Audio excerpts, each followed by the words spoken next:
Hi guys, boots from Lola sa ina ni amo kong babae from London. Napakabago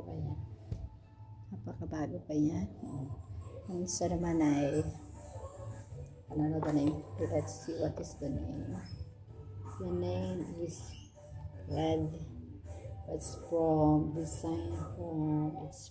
Germany.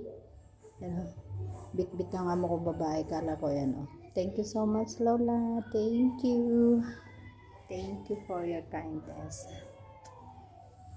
Tutuwa naman ako sa amo ko.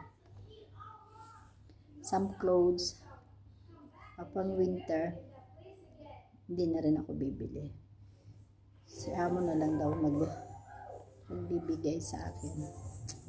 Thank you so much, amo. Ma'am Liowan, thank you sa iyo, thank you sa family mo. I hope huwag ka magbago. Piplex na lang natin, gayaan ka original siya niya guys, ang loob. Gaya niya, no? Hindi man siya talaga napakabago, pero napakaganda pa. Kaya appreciated natin everything na na-receive natin from the heart of my Lola. Wala pa akong 1 month sa kanila, pero so much blessing natatanggap ko. Kaya thank you Lord for everything.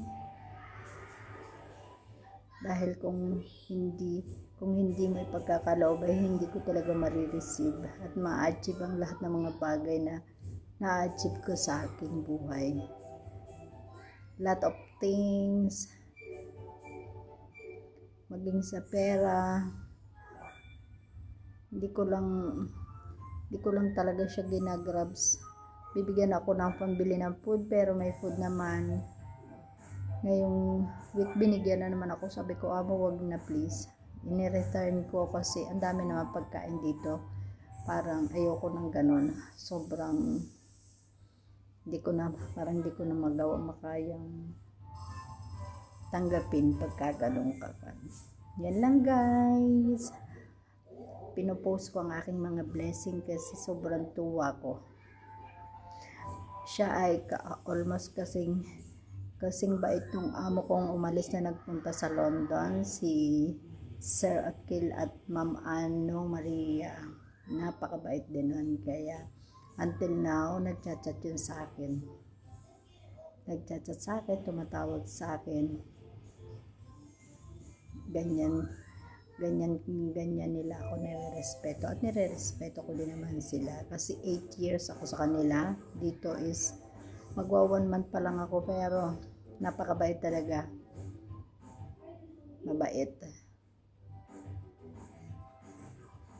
Kaya pahalaga natin ang lahat ng mabait. Kaya kapag ako nagtrabaho ka, hindi talaga ako inutusan, lahat ginagawa ko. Hindi yung kahit minsan sobra sa oras. Bye bye guys.